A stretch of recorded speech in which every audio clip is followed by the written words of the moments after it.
У Почты России появится собственный банк. Накануне Почта России совместно с группой ВТБ подписали пакет документов о создании Почта-банка.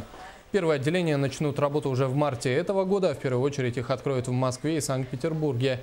В течение 3 лет на территории России планируют открыть 20 тысяч банковских окон на базе 15 тысяч почтовых отделений. В Якутии первые филиалы почтового банка появятся только в следующем году. Основными клиентами станут пенсионеры, молодежь и жители труднодоступных населенных пунктов. Предполагается, что будет базовая линейка продуктов банковских. Это депозиты, вклады, банковские карты, кредитные банковские карты. Да? Хочу сказать, что с 2015 года мы начали планомерную подготовку к данному проекту.